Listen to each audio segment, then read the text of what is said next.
يا جماعة الخير، سلام عليكم. تدرون إنه كل واحد طلع مظاهرة يدعم فيها فلسطين هو آثم؟ إيه آثم؟ الحين الشيخ قال إنه المظاهرات فيها اختلاط، يختلط الحنبل بالنابل المهم اختلاط. اسمعوا وش يقول: خير ولا نفع في مظاهرات في بلاد المسلمين يختلط بها الحابل بالنابل ويقع فيها ما لا يرضي الله عز وجل من اجتماع الرجال والنساء. الله عليك يا شيخنا، الله عليك. اي والله، هذا اللي كنا ناطرينه منك اصلا، انك تطلع وتفتينا فتواك علماء اخر الزمان. يعني سيدنا الشيخ اللي طلع مظاهرة اختلاط لأنه نساء ورجال مع بعض والاختلاط حرام وهكذا. ما واللي صاير الحين في موسم الرياض، شوف يا سيدنا الشيخ، يمكن أنت ما شفت.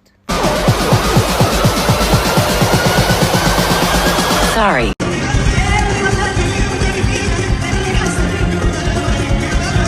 وهذا حلال أم حرام يا سيد الشيخ؟ قول.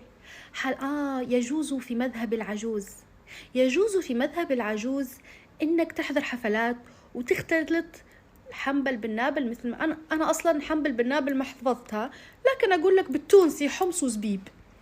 يجوز إنه نخلطوا بعضنا حمص وزبيب في الحفلات، يجوز، نعم يجوز. وإنه الرجال ترقص مثل النسوان، يجوز. إيه، سيدنا الشيخ قال يجوز.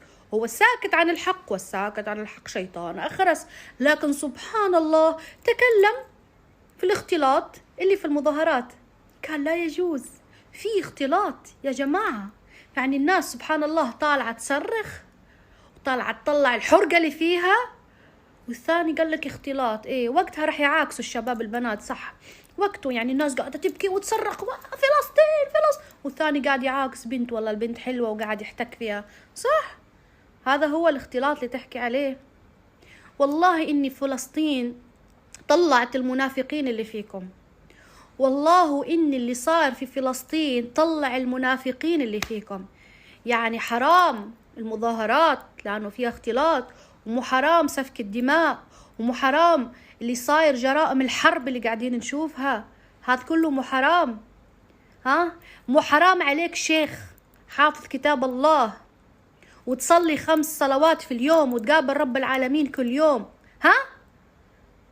شنو لما تصليش تقول الله؟ انت شنو دعاك لما انت تسجد لرب العالمين؟ شنو تقول لرب العالمين؟ باي وجه قاعد تقابل رب العالمين كل يوم انت؟